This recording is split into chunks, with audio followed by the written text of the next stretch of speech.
that you could disclose in this conversation? And is there anything that is like, quote unquote, breaking news or news soon to break or something that is coming down the pipeline that you have encountered? Yeah, I think the biggest shock that most people uh, don't realize is, let me just tell you, it's apocryphal, but it's an important story. A man on our team named Goodall. James Goodall is a very famous aerospace historian. And the week that the head of the Lockheed Skunk Works was dying, is his last week before he died of cancer in 1995, Mr. Goodall called Ben Rich, and asked about this whole issue. And I have a letter from Ben Rich to a friend that of his saying that there were both man-made and extraterrestrial UFOs in his handwriting on the stationery for the president of the Lockheed Skunk Works. That is in our archive. Everything's in there, my friend. Nobody reads, but it's not my fault people don't read. So I've spent 35 years and 20, $30 million to put this together. If people don't want to look at it, it's not my fault. People say, where's the evidence? They're right there. Can you read English or whatever? So anyway, I get very frustrated with that. But, after putting this much effort and had 4 people on my team assassinated, and I've had 3 assassination attempts, and people don't even want to read. It's like, well, if you're so lazy and stupid, you don't want to read, it's not my fault. Anyway, I won't go on a spiraling rant about that anymore. But I have disclosure PTSD from doing this. At any rate, I will admit it. But the Ben Rich story is amazing because he said, look, anything you can imagine. So go look at he said, look at anything you've seen in Star Trek.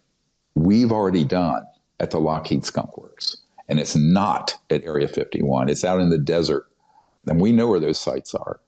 So, and this was 30 years ago, almost exactly 30 years ago. So the technologies are way beyond what most people can imagine that humans have. Unfortunately, some of the worst psychopathic and sociopathic criminals to ever walk the earth are in possession of them, which is very dangerous. It's dangerous to us. It's dangerous to the ETs. Who are these criminals specifically? Well, I don't want to name. I mean, I can name some names. There are people who historically have been involved with this, such as Admiral Bobby Ray Inman and Dick Cheney and others. I mean, we know who some are. We know some that are living, some that are dead, and we know who are currently operatives. So most of the people you see in the UFO subculture, or a certain number of them, are also operatives for this organization that spread disinformation and false information. And that's their job. I mean, they appear to be UFO researchers, and they're actually counterintelligence people.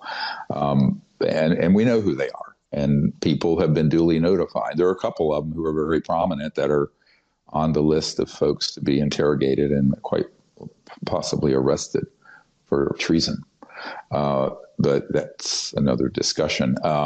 But I think the other thing that's really astonishing, in 1992, I first started this project to do CE5 contact. I wasn't involved in any of this disclosure stuff. I founded the whole modern disclosure movement in the mid and late 90s after I found out this cabal had submarined the president and all this. But my real passion is making contact and developing higher states of consciousness for people and starting a civilization that goes into that beautiful future instead of this dystopian situation we're in now. And so, but in 1992, I had a group of people, sort of like what we're doing in Arizona in September, but it was a smaller group. It was maybe 50 or 60 people on a beach near Pensacola. And we were doing CE5 contact, and 4 ET craft appear. Well, one of them gets photographed and is on the front page of the Pensacola paper the next day. And shortly thereafter, the head of Army intelligence contacts me. and asked for a meeting the following month, April of '92. And it was very threatening. And he said, "What the hell do you think you're doing?" I said, "Well," and he said, "You've discovered the Rosetta Stone of ET contact, because all ET communication systems interface with consciousness and directed thought, like a laser, right? That's what I discovered when I was a kid, when I was 18. So, and then I set it up, this whole system, the whole CE5 contact app, which, people like Aaron Rodgers, he has that and has practiced that.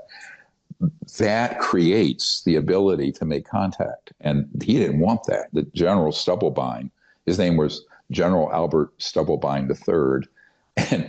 And then the following month, after he expressed his displeasure, he had a CIA and a National Security Agency guy there with him when he met with me.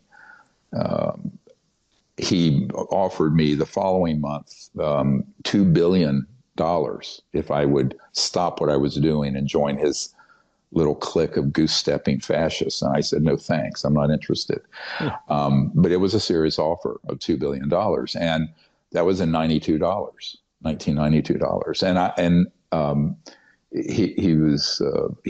He had access to that. That's a rounding error for that organization. They deal with trillions of dollars in clandestine money, way more than the federal defense budget. So I said, "Look, I am not going to get off the path I'm on for no amount of threat and no amount of money."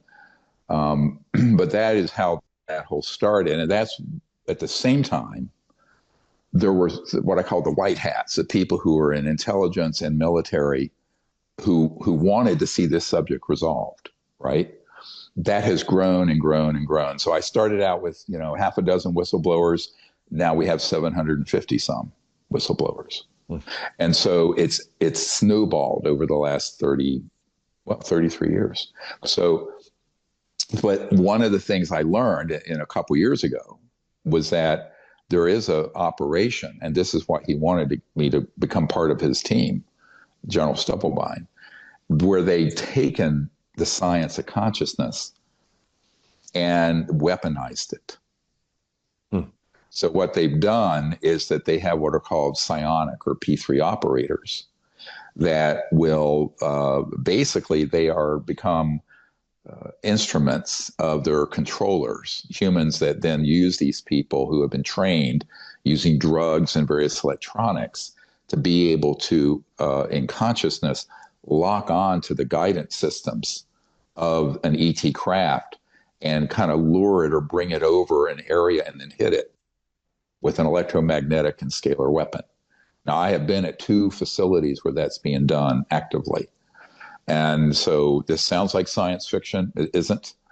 It's a horrific use of very advanced technologies that are interfaces between electromagnetics and consciousness and thought. And that is the new frontier in science, right?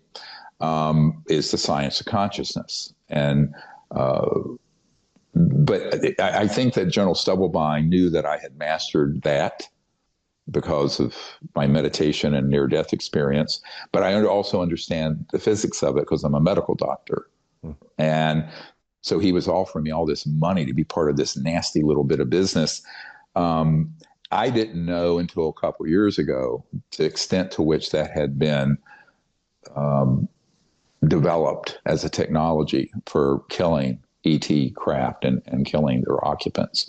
So it's a monstrous program. And most of the people who are in training to become P3 operators end up in permanent comas or die. But the ones that survive, quite a few of them are quite adept at doing this. I call it cosmic hijacking. Thank you guys so much for watching. If you enjoyed that episode, you might also enjoy this episode over here, as well as this one over here. Thank you for subscribing. Appreciate you. I'll see you in the next video.